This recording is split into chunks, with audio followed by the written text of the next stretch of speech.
பழம் நழுவி பால்ல விழுகலையாம், தேன் கலந்த பால்ல விழுந்துச்சுன்னு நம்ம அக்கா பிரேமலதா அவர்கள் சொல்லியிருக்காங்க. இப்போ ரீசெண்டா தேமுதிக கட்சி திமுகவோட இணைஞ்சதுக்கு அப்புறம் இந்த டயலாக் அடிச்சிருக்காங்க.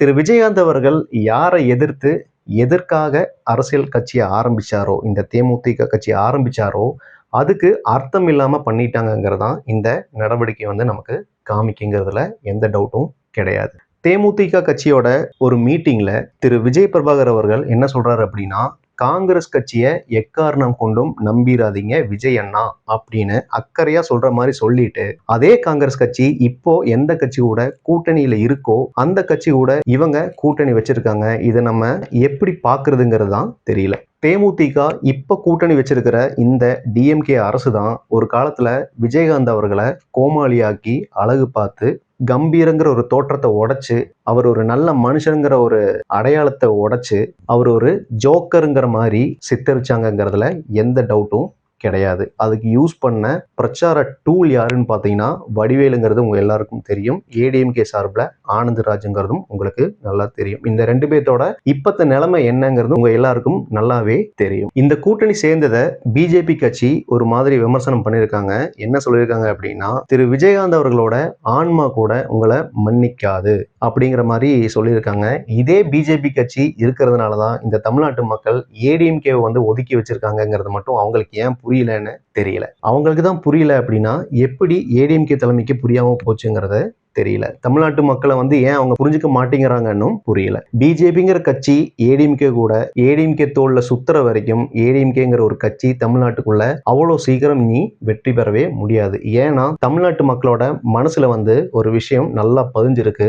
பிஜேபிங்கிற கட்சி நம்ம தமிழ்நாட்டுக்கு ஒத்து வராது. இப்ப பிஜேபி நம்ம ஏடிஎம்கேக்கு சப்போர்ட் பண்ணோம் அப்படின்னா பிஜேபி உள்ள வந்துரும்ங்கிற மாதிரி நல்லாவே தமிழ்நாட்டு மக்களோட மைண்ட்ல ஃபிக்ஸ் ஆயிருச்சு. அதனால ஏடிஎம்கேக்கு இப்ப இருக்கிற ரூட்டும் பாத்தீங்கன்னா கிட்டத்தட்ட பிளாக் ஆன மாதிரி தான். ஸோ இத்தகைய ஏடிஎம்கேவோட நடவடிக்கையை பார்த்து டிஎம்கேக்கு எந்த ஒரு பயமும் கிடையாது. அவங்க தெளிவா இருக்காங்க. நம்ம எப்படியோ வெற்றியை ருசிச்சிடலாம்.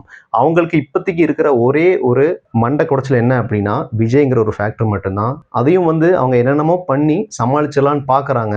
எப்படின்னா இந்த விஜய் கூட்டத்துக்கு இந்த ரெஸ்ட்ரிக்ஷன் கொடுக்கறது, மக்கள் சந்திப்பு தாமதப்படுத்துறது, அனுமதி மறுக்கப்படுறது, இந்த மாதிரி ஒரு சில கீழ்த்தரமான வேலைகள் அவங்க செஞ்சுட்டு இருக்காங்க. ஆனால் புது வேலையில் பார்த்தீங்கன்னா இவங்க நல்லவங்க மாதிரியும் எஸ்ஓபிங்கிறது இல்லை அப்படின்னா தமிழ்நாட்டு மக்களுக்கு பாதிப்புங்கிற மாதிரியும் ஒரு பிம்பம் அவங்க கட்டமைச்சிட்டு இருக்காங்க. ஆனா திரு விஜய் அவர்களை மக்களை சந்திக்க விடாம இருக்கிறது இந்த திமுகவோட சூழ்ச்சிங்கிறது தமிழ்நாட்டு மக்களுக்கு ஆல்மோஸ்ட் எல்லாருக்கும் தெரிஞ்சிருச்சு. இது எப்ப வெளிப்படும் அப்படின்னா எலெக்ஷன் ரிசல்ட்ல கண்டிப்பா வெளிப்படும். விஜய் தமிழ்நாட்டு மக்களை சந்திக்க விடாம பிளாக் பண்ணிட்டோம் அப்படின்னா நமக்கு 2026 எலெக்ஷனோட வெற்றி வாய்ப்பு இன்னும் எளிதாயிரும்ங்கிறத அவங்க நம்புறாங்க. அதே சமயம் நம்ம பார்க்க வேண்டியது டிஎம்கே சார்பில் எத்தனையோ கூட்டம் எத்தனையோ மீட்டிங் நடக்குது. ஆனா எந்த ஒரு கூட்டத்துக்கும் பாத்தீங்கன்னா ரெஸ்ட்ரிக்ஷன் இருக்கிறதா தெரியல. இந்த மீடியாக்காரங்களும் என்ன சொல்றாங்க அப்படின்னா அந்த மீட்டிங் அங்க நடந்ததுன்னு சொல்றது இல்ல, இத்தனை லட்சம் மக்களோட இந்த மீட்டிங் நடந்துச்சு, அத்தனை லட்சம் மக்களோட இந்த மீட்டிங் நடந்துச்சு. அதாவது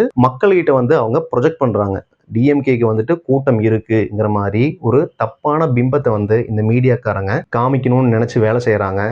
இதே மீடியாக்காரங்க ஏன் விஜய்க்கு நிறைய ரெஸ்ட்ரிக்ஷன் கொடுக்குது அப்படிங்கிற மாதிரி யாருமே கேட்கறது இல்லை. அதுக்கு மாறா விஜயோட மீட்டிங்க்கு ஒரு பர்மிஷன் கிடைக்குது. அதுக்கு டைமிங் மத்தியானம் 12 to 3 அப்படின்னா அதுக்கு பதிலாக 12 மணிக்கு போறதுக்கு பதிலாக காலையில 7 மணி 8 மணிக்கே போயிட்டு ட்ரோன் ஷாட் எடுத்துக்கிறது. ட்ரோன் ஷாட் மூலமா எடுத்து இங்க பாருங்க விஜய் மீட்டிங் நடந்துச்சு, இங்க கூட்டமே இல்லைங்கிற மாதிரி தப்பான கணக்கை காமிச்சிட்டு இருக்காங்க. இப்படி இருந்தா தமிழ்நாட்டு மக்கள் எப்படி மீடியாவை நம்புவாங்கங்கிறதா தெரியல. இல்ல இவங்க சேனலை பார்க்குற மக்கள் எல்லாருமே முட்டாள்னு இவங்க நினைச்சிருக்காங்களா, இல்ல நம்ம என்ன சொன்னாலும் இவங்க நம்பிடுவாங்க, அப்படி இல்லை அப்படின்னா எப்படியாச்சும் நம்ப வச்சிடலாங்கிற மாதிரி தப்பு கணக்கு போட்டுட்டு இருக்காங்களான்னு தெரியல. எப்படியோ 100% ஆஃப் மீடியா பீப்புள்ஸ் இப்ப இருக்கிற அரசாங்கம் தன் கைக்குள்ள வச்சிருக்கு. அது மட்டும் இல்ல இந்த எலெக்ஷன் ஆரம்பிச்சு முடியறதுக்குள்ள இந்த ஸ்நாக்ஸ் விற்கிறவன், வாட்டர் பாட்டில் விற்கிறவன், இந்த சேலை சுடிதார் விற்கிறவன், இந்த கேட்ரிங், இவங்க தான் டிஎம்கே சார்பில் நிறைய மீட்டிங் கூட்டமெல்லாம் நடத்துறாங்களே.